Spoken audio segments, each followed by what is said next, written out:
so I still have to figure out the technology, so just give me one moment.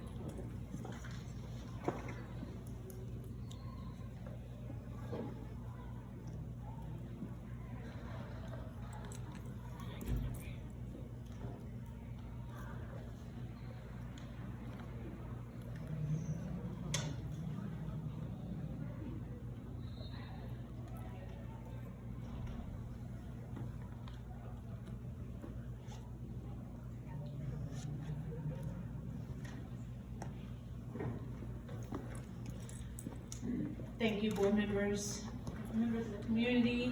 I'm terrible with using microphones, so let me know if I'm not loud enough or too loud or whatever it is. Unlike Dr. Kozad and the board members, I just don't have to use microphones all that often. My name is Tabitha Justice, as Dr. Kozad said. I'm a partner at the law firm of Sabashi, Wildermuth & Justice. Nick Sabashi and I are attorneys for the Board of Education. Due to limited technology restrictions here, my PowerPoint presentation is going to be run by me on 2 separate computers, so I'm going to have to tap one and then tap 2. So have a little patience with me, I would appreciate it.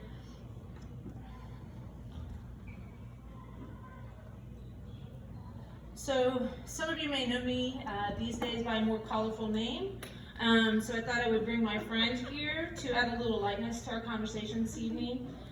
It's funny, I've always been told that I have sort of an appropriate last name, so I never thought I was going to need a mascot like the Dyer, Garofalo, Mann, and Schultz folks, but here we are.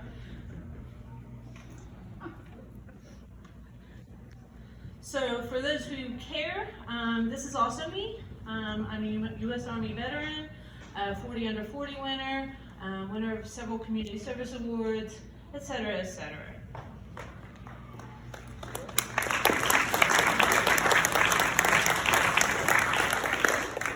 Nick Sabashi, he was actually hired by the board as general counsel in 2007, in 2007. Long before that, Nick successfully defended the Sugar Creek Board of Education at the time in an employment discrimination lawsuit as insurance defense counsel, and that's how he and Dr. St. Pierre came to know one another. This evening, we're here to give the community a brief update on the various litigation matters pending in the district. The board recognizes that how the district spends taxpayer dollars is important to you.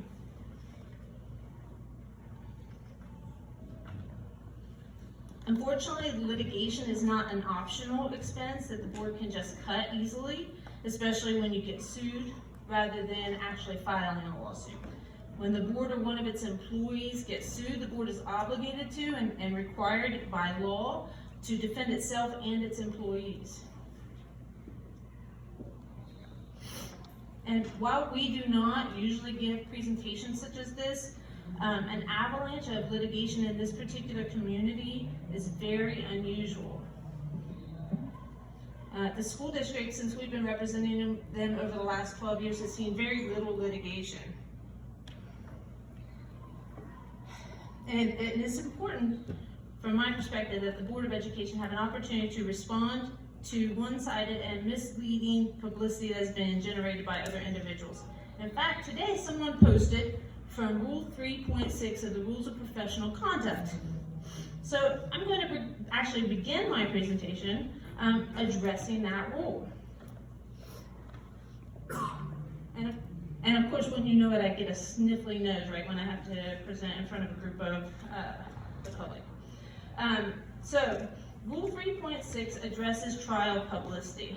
It says a lawyer who is participating in or has participated in the investigation or litigation of a matter shall not make an extrajudicial statement that the lawyer knows or reasonably should know will be disseminated by means of public communication and will have a substantial likelihood of materially prejudicing an adjudicative proceeding in this matter.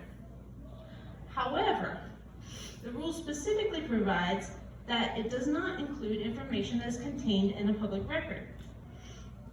It also provides that, notwithstanding this rule, a lawyer may make a statement that a reasonable lawyer would believe is required to protect the client from the substantial undue prejudicial effect of recent publicity not initiated by the lawyer or the lawyer's client. So we're going to be talking about 3 different matters today. The Supreme Court is one case. Obviously the Supreme Court, that those judges are not going to care about what we talk about today.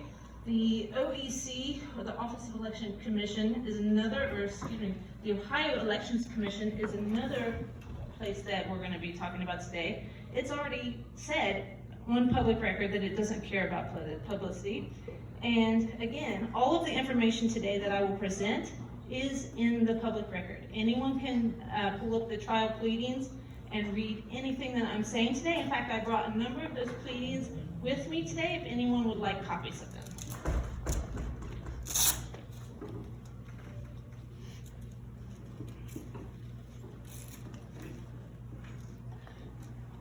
Oh, it actually came up.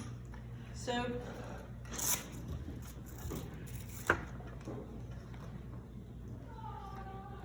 similarly today, I cannot take questions because I'm obligated for reasons of the rule to only talk about things in the public record, and I have to maintain attorney-client confidences. And so I have to be very careful that I don't overstep that rule, and so I'm sure everyone can understand that. So currently there are 3 litigation matters to which the board is responding. Keep in mind that there are always regular legal matters going on in a school district, like an employee who got hurt or a student discipline matter. But the 3 we're going to talk about today are not the sort of things that we typically see.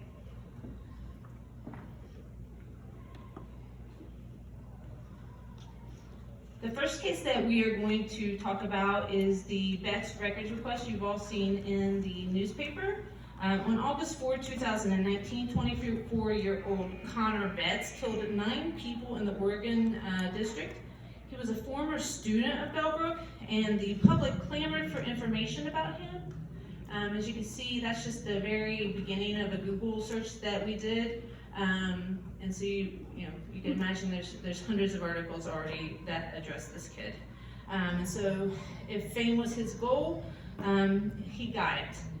The news media discovered that Betts had a disciplinary record in the district from 9 years earlier and made a request for his complete educational records.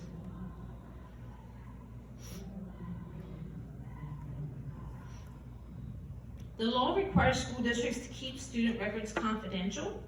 The confidentiality laws are actually written in a way that's very similar to, and just so you folks know, I know I'm talking to the board, but it's very strange for me. I want to talk to all of you folks, and so I feel like this should be turned around the other way. And so you might find that I actually do that occasionally, turn around and talk to you. So can everyone in the back hear me? Dave, can you hear it? Good.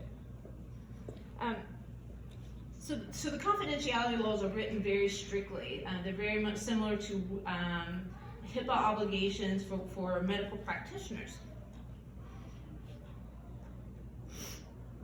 The district denied the media's request for records for Connor Betts. And this, frankly, was upon advice of legal counsel.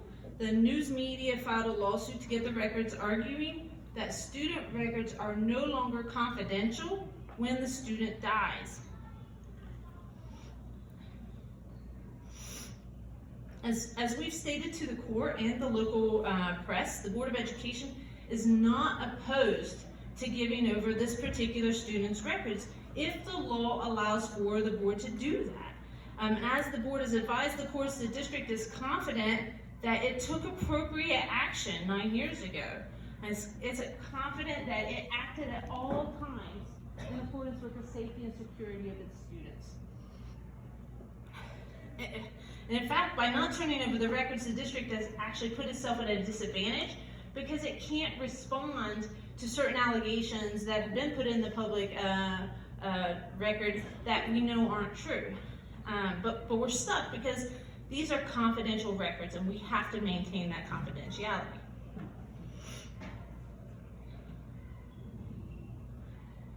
The impact of, and the reason that it was a concern, and the reason we fought it in this instance, is that the impact of the records request went a lot further than just this one former student.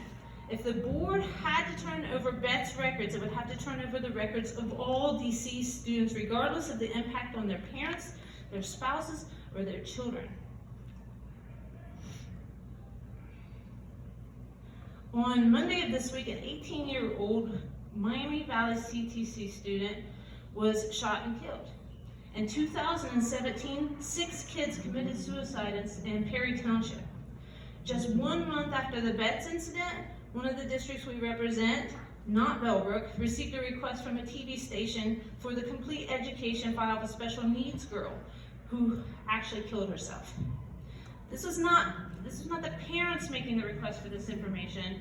This was not Children's Services or law enforcement, but the news wanting to divulge all of the information about this student to the public. After briefing by the news media and the district in the Betts matter, all 3 judges of the 2nd District Court of Appeals agreed with the school district that Betts records should not be produced. This was not a, well, we sort of think that the Board of Education shouldn't give these records over. This was a very clear and unequivocal statement that the Board of Education by law put in until the legislator changed the law. That's what they told us. And I have copies. I brought a lot of copies of the decision. If anyone thinks that I misrepresented it in any way, it's right here. But in short, it was a very strong decision saying the district was right. The news organizations have filed an appeal. I'm so sorry. They filed an appeal to the Ohio Supreme Court. The matter's been briefed. At least they filed their initial brief, and we filed our reply brief or our response brief. They get another chance to file a reply, and then of course it will be argued publicly. One last point on this particular case: the Dayton Daily News and some members of the public have commented recently on the fact that the Attorney General's office has filed a brief in this case. They reported this as if this was a new development, suggesting essentially that the school district was wrong. Thank you very much.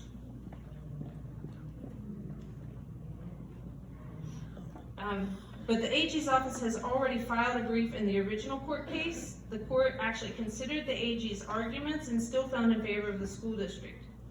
The court explained in its decision how the AG had actually done a flip-flop on whether confidential records should be protected after death.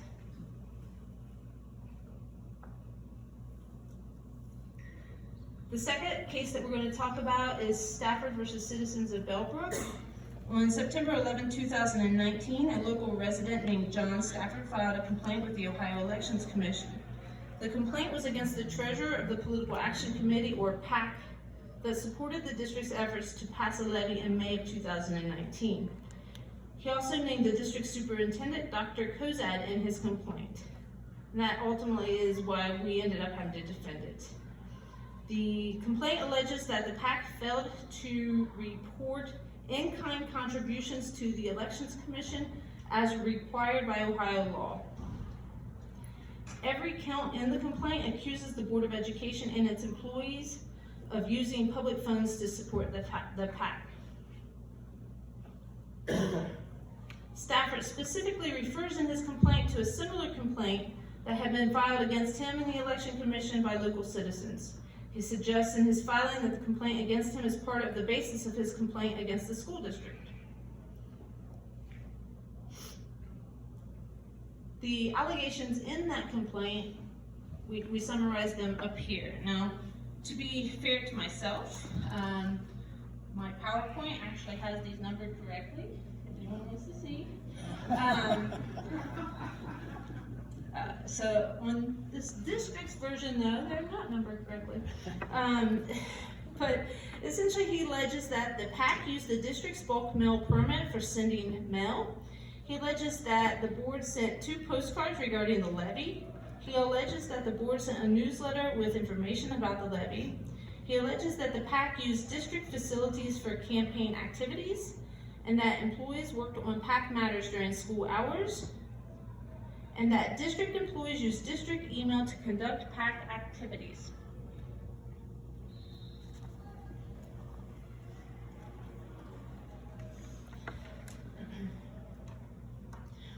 We prepared a response to those allegations.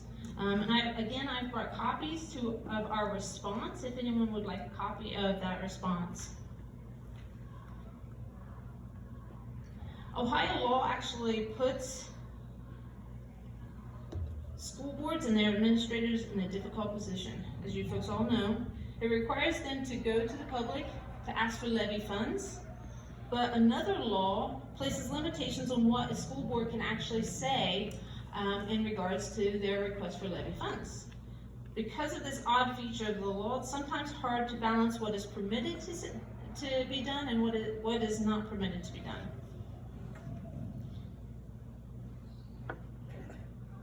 Here, the burden to seek levy support is higher than in other districts because only 27% of the district's budget comes from the state compared to the state average of 44%. As a consequence of the competing laws, political action committees are formed by citizens who support the school district, but those PACs are necessarily dependent upon information held by the Board of Education. It's only the treasurer who's going to have the most accurate information about the district's finances. Under Ohio law, school districts may publish materials to further public awareness of all aspects of the board's educational program and operation. This includes district finances. The Attorney General has stated that schools are permitted to use public dollars on materials discussing the consequences that are expected to follow from the passage or defeat of a particular tax levy. However, school districts cannot specifically attempt to persuade people to vote a particular way on a tax levy. That is to say, they cannot say, vote yes on issue X. School districts are always struggling with a balance between information and advocacy. These are examples of how odd this area of the law is. A school district could print signs like the one on the left, where it encourages people to vote, but does not say vote yes or vote no. A school district would not be permitted to print signs like the one on the right.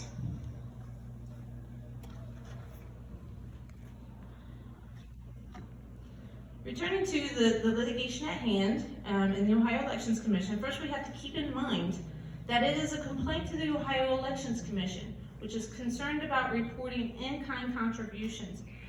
This is not a complaint to the state auditor. The only question for the Ohio Elections Commission is whether the district spent money to support the PAC, the Political Action Committee, which if they did that, then the PAC had to report those contributions as in-kind. The question before the Elections Commission, whether the message of what, I'm sorry, again, I think I have my PowerPoint presentation is not caught up with one another. There we go. This knocks out the claims related to postcards and newsletters pretty easily. Those materials include the district's message about its own levy, whether the message is consistent with the message of the PAC, other pro-district groups or not. There's no mention of the PAC or any activities of the PAC.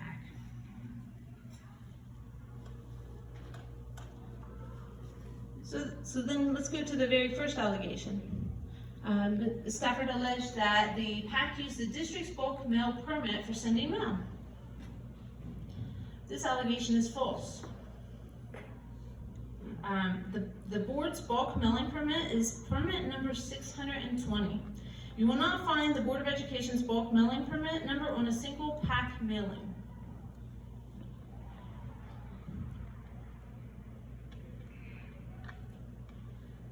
And also, again, conflict in presentation. Mine has highlighting. No highlighting. You gotta work with the technology you're given, right?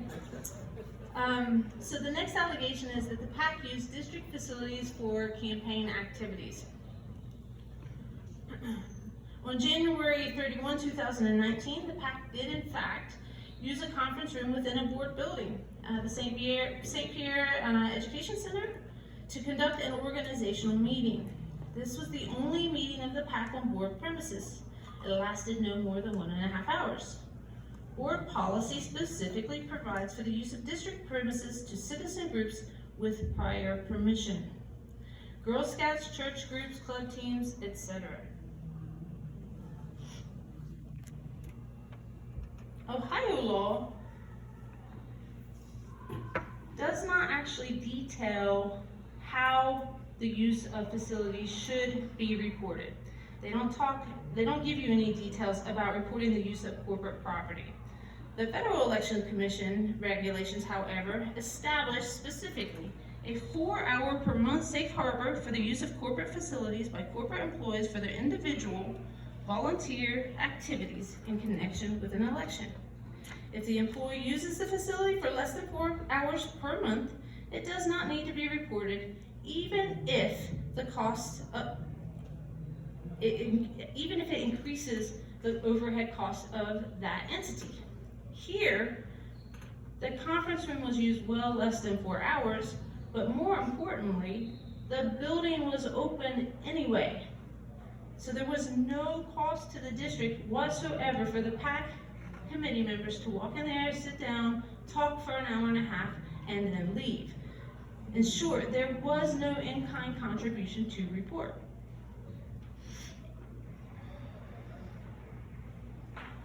So then we move to the next allegation. Employees worked on PAC matters during school hours. From our initial hearing with the Ohio Elections Commission, it is clear that this is the allegation that the OEC was the most concerned about. And these days, school attorneys such as myself, when we're asked, and that's when we're asked, will usually recommend that no school employee do any PAC activities during school hours. It's not because the law requires that, it is to avoid the appearance of overlap or to avoid the exact sort of situation that we're in right now. And it also does not mean that district employees can't use district time to prepare levy materials, because providing information about the levy is their job. Dr. Kozad and Kevin Liming had to prepare the actual resolutions and materials for the board to vote upon. That's their job. And so it only means that school employees should avoid PAC activities during school hours and over promotion of a levy. So what are we talking about with respect to employees working on PAC matters during school hours? So what's been alleged, essentially, is in the complaint, Stafford has pointed to 5 emails that would have taken, in my view, and I promise not to give you my view. So Stafford has pointed to 5 emails that would not have taken much time to prepare. They could have sent those emails on their breaks or lunches, and there's no indication in the public record that anyone ever asked these employees, hey, were you on a break when you sent this email, before filing this complaint? The Federal Election Commission has stated that corporate employee may engage in political activities during work for no more than 1 hour per week or 4 hours per month without having to report it as an in-kind contribution. Stafford has not alleged in his complaint or presented any evidence that any of these individuals spent more than an hour a week working on PAC activities. Not even close.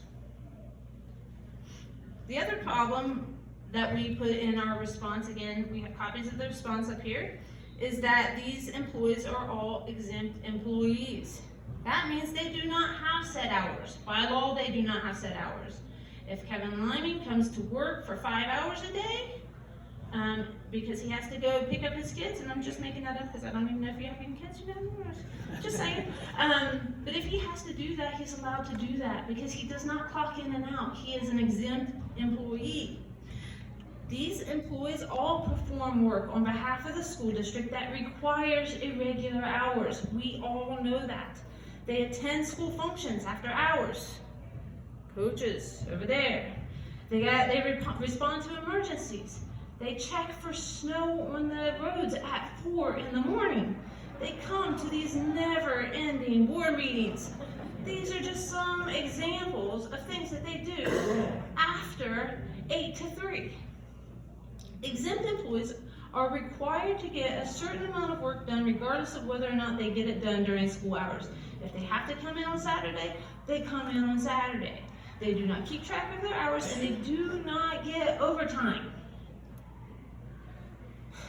The bulk of Stafford's complaint to the OEC relates to Dr. Doug Kozak.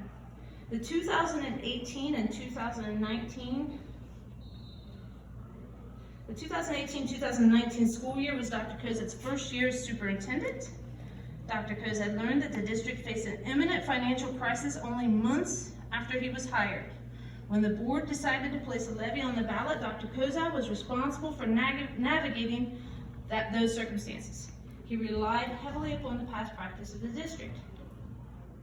We've seen a lot of communications posted on the internet, supposedly from Dr. Kozak, related to the PAC, but they are almost all after school hours and on the weekend. Like other parents in the district, Dr. Kozak put a lot of his personal time and effort into trying to get the levy passed, just as the First Amendment allows him to do.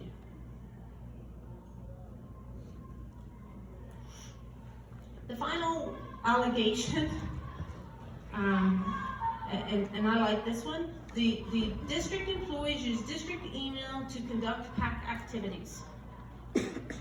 Historically, in every district, levy committees will be comprised of administrators, teachers, employees, community members, as many people as possible to get a levy passed. For better or worse, sometimes committee members use their district email addresses as their contact information.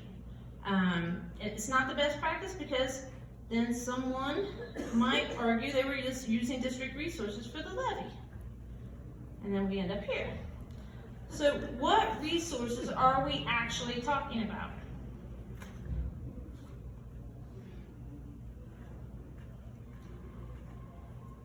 From January 1, 2019 to March 7, 2019, that's 3 months. Actually, I think that it's to May 7, 2019, excuse me. The district sent, 5 months, I guess. The district sent or received, anyone want to take a guess? We want to do like one of those jar count number things? How many emails were sent in the district during those 5 months? Really close. 2,100,000 emails sent during those 5 months. 2,100,000 emails. Of those, I think that Stafford in his complaint pointed to 5 or 6. Anyone want to take a guess at how much the board pays for each email sent in the district? Yeah. So the district uses Google for email, which is free. The only possible charge to the district is for internet service. Of course, the district must have internet service anyway to operate, regardless of emails. Assuming for sake of argument that we had to calculate how much the emails sent between PAC members cost the district in data, the best estimate would be approximately 1/1000th of a cent. So 1,000 emails, like those the ones that Stafford has pointed to in his complaint, would cost the district a single penny. In addition, the district pays for its data regardless of whether or not 2 million emails are sent or 1 email is sent. Again, no in-kind contribution for the PAC-2 report. So, some of you are probably wondering what is going to come of the complaint. The worst case scenario in the Elections Commission is essentially a fine, usually ranging from $100 to $500 for technical reporting violations by the PAC treasurer. They will make a finding against the PAC treasurer and essentially tell him to do a better job reporting finances, but the treasurer's already resigned as a result of this litigation, so that's a non-issue. The hearing officer has already recommended that the specific count against Dr. Kozak be dismissed. Still, it appears that this litigation will continue until a ruling is actually issued or the case is dismissed. The third lawsuit or litigation that we want to talk about today is the case of Stafford versus Carpenter. On September 19, 2019, the same Mr. Stafford filed a lawsuit against the Board of Education and its members alleging violations of Ohio's Open Meetings Act.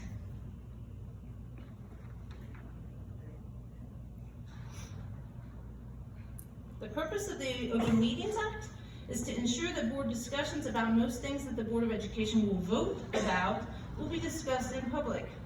There are several exceptions that allow a board to talk about some things in executive session. So what are his specific allegations? And I tried to, the complaint is very, very long, and so I tried to break it down as succinctly as I could.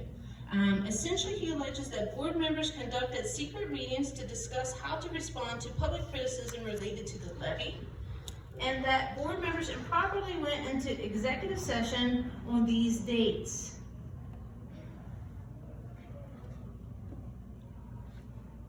Stafford's complaint focuses initially on a discussion amongst board members that begins with a text message from Virginia Slothman that says, bulletin boards seem to summarize that people are questioning the need for the levy, the already high taxes, and urging others not to vote for it. Confusion from one of the news agencies that identified the levy as a new tax rather than a replacement.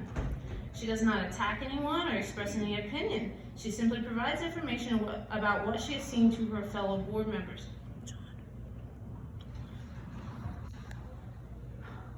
And these are all attachments to the complaint. So they're all publicly available.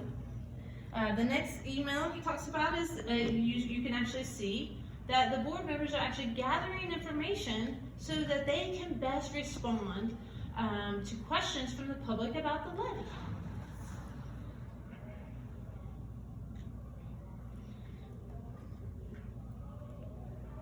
The vast majority of the emails relied upon by Stafford are emails in which board members are providing information, seeking information, or trying to figure out how to provide more information to the community about the levy. There were no personal attacks from any board member. There was no, oh my God, we have to stop people from criticizing the board. There was nothing like that. In response to information that the district was providing to the public about the levy, again, this was attached to his complaint, Stafford stated, they are like the fatted hogs at the trough, getting fat on taxpayers' money, and they think it will never end. These are board members who are paid $125 a meeting. These fun meetings. Despite this attack, board members left the negativity in the superintendent's hands and focused on the facts and information that the community was requesting about the levy, as demonstrated by the attachments in the complaint.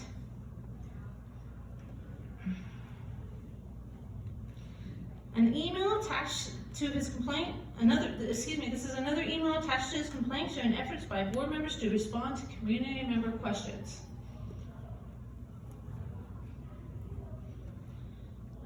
This is an email from Kathy Kingston. This Stafford's primary allegation related to the secret meetings is that the board talked about writing a letter explaining why they decided to put the levy on the ballot. This is one of those secret communications. In this specific text message from Kathy, she tells the board members she would like to write a letter to the community about why we decided to put it on the ballot. She's been asked to do a first draft and asked for any information that the other board members could provide. Stafford has portrayed these board member communications as secret meetings to respond to public criticism. According to his complaint, he believes such actions are similar to a case out of Cincinnati where council members got in trouble for using text and emails. The board has responded with an answer to the complaint that addresses the problems with this particular portrayal. And again, I have copies of that particular pleading, and again, my information today comes directly from the pleadings and directly from our response. And if anyone would like a copy, again, we have that.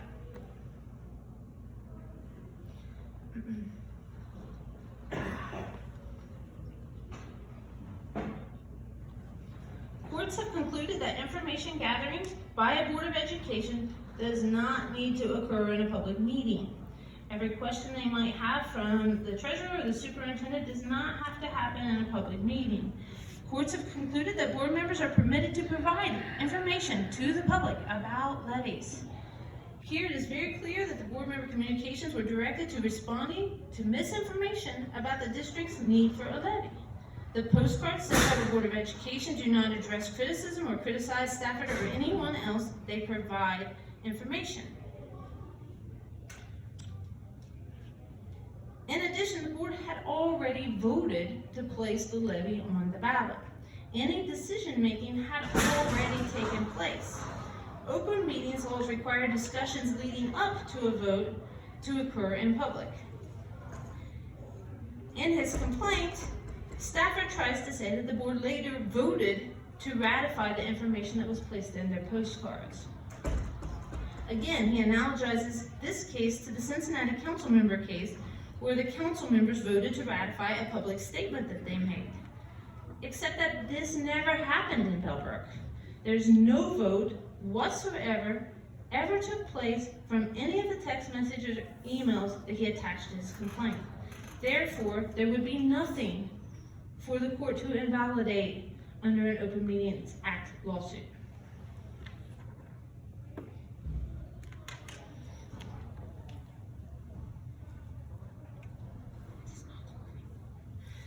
Stafford also complains that Carpenter, Kingston, and France were invited to join a private Facebook group called We Support the Bellbrook School Levy, sometime before the May 7, 2019 election.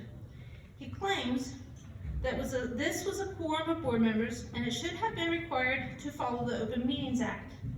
That means that they would have to give notice of any communications, they would have to put this in the news, they would have to do agenda, they would have to do minutes, etc., right? It's unclear from the complaint as to whether Stafford also thinks that if 3 board members join 5 seasons or go to the same church, that they also need to follow the Open Meetings Act.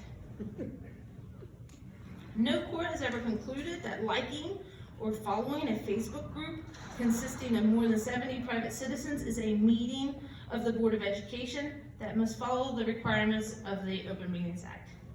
Stafford has not presented any evidence in his complaint of any communications by board members in this group.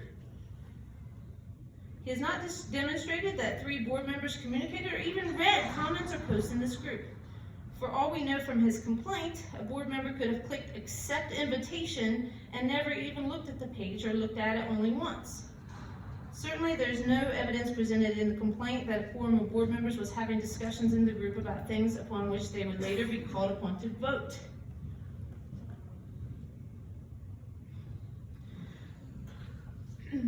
The rest of Stafford's Open Meeting Act complaint relates to the board not using the specific language required by that statute. The statute is, and I apologize again, my presentation has 2 pages here. There's is covered up by one. So actually what's underneath this right here is statute 120 and 122, which is the Revised Code Open Meetings Act. It deals with the exception for executive sessions. So Stafford's Open Meetings Act complaint says that essentially the board did not use the appropriate language and did not go into executive session appropriately. In my world, as you can see, we call these technicalities. I will go through some of the allegations so you can see what I mean.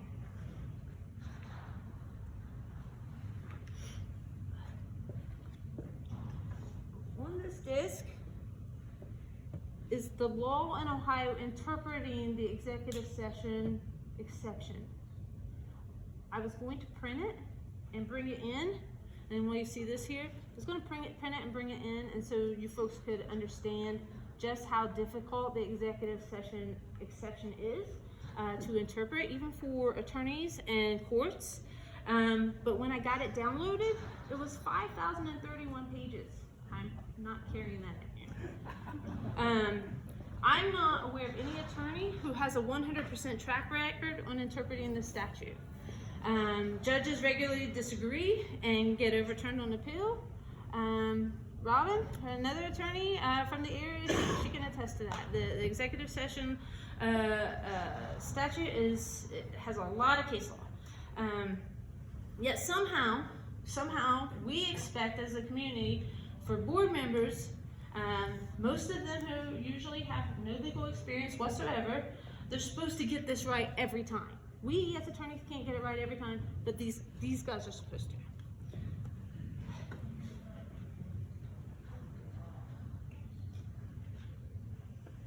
So, again, mine is pretty. This one, not so much. So, executive sessions, Stafford does not allege in his particular lawsuit that he lost his job or that his property was taken or that his child was suspended. Typically, when we get an executive session lawsuit, that's what we see. Typically, an executive session lawsuit is filed because a person was fired and the board did not give them sufficient notice that they were going to be fired. They didn't follow the specific language of the executive session statute exception, and so that individual was specifically damaged and harmed.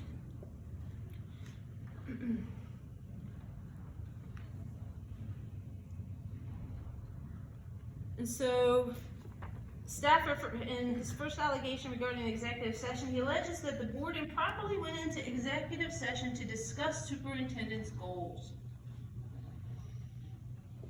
Oh, here's the statute for it.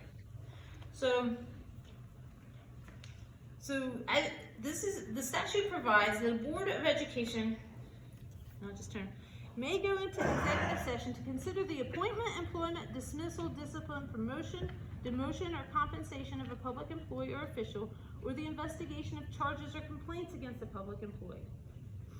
If the public body holds an executive session pursuant to this statute, they should say that that's what they're going to do, right? And you'll see it actually says, interestingly enough, shall state which one or more of the approved purposes listed in the section are the purposes the executive session is to be held for.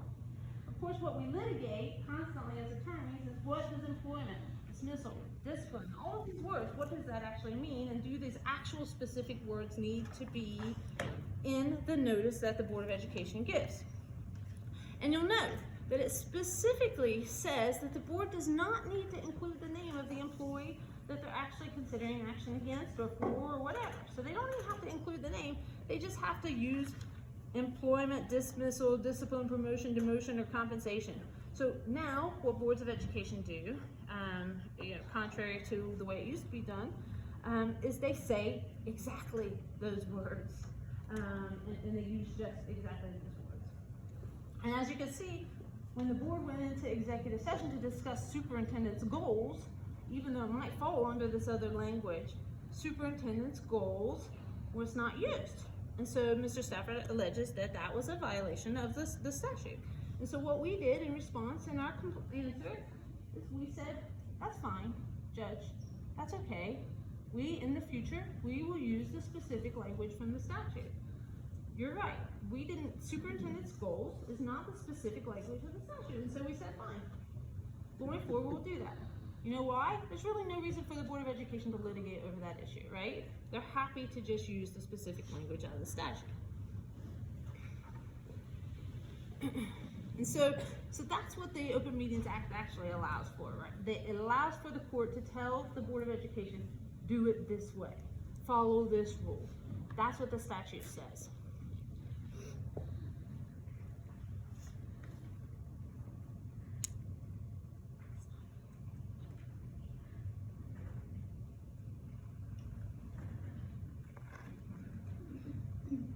So we also did the same. So I showed you the superintendent's goals. Two of the other allegations are that the board went into executive session to discuss superintendent evaluation and to discuss the treasurer's evaluation. Even though those fall under employment, compensation, all of these other things, we did not use the specific magic language. And so we said, Judge, if you want us to use the specific magic language going forward, we'll use the specific magic language going forward. The board did not admit to some of the allegations or the alleged technical violations because we think that, frankly, the Stafford has the law wrong on those. And so, for instance, he complains that the board used the word discuss instead of consider. And so, ultimately, the court will have to figure out whether or not the two of them are so different that the board somehow violated the executive session exceptions to the open meetings law. Sometimes it's difficult to know whether or not a particular court will be as particular about the words. Some courts are particular and some courts aren't. And so maybe the court will tell us to use those specific words, and we'll find that out. So, let's just talk a little bit then, as we get closer to the end, about what could happen if Stafford were to win all of his claims in the Greene County Court of Common Pleas. And again, that's the Open Meetings Act case. The court would issue an order to the board telling it to use better language in the future. Don't do that again. The board will then have, essentially the Board of Education at that point, of course, is going to run every single executive session agenda to me. It's going to cost the district more money. Instead of just, relying upon past practice. The board will have to pay a civil forfeiture of $500 plus court costs.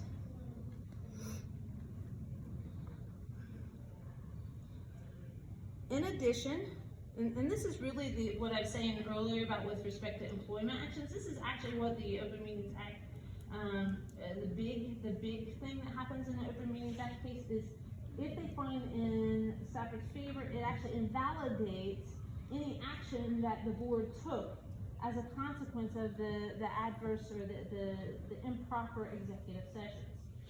But the problem in this case is there weren't any. There were no board actions that arose out of these, with the exception of one executive session at the end of the year, which was the actually two. Kevin Liming actually got a new contract ultimately, and then at the end of the year, the board took action as to almost every employee in the district. And so arguably the court could invalidate that last meeting and say and essentially negate all that resolution. But it really doesn't make any difference, because even if the court does that, there's another statute that kicks into play saying all of those contracts roll over anyway. They all roll over anyway.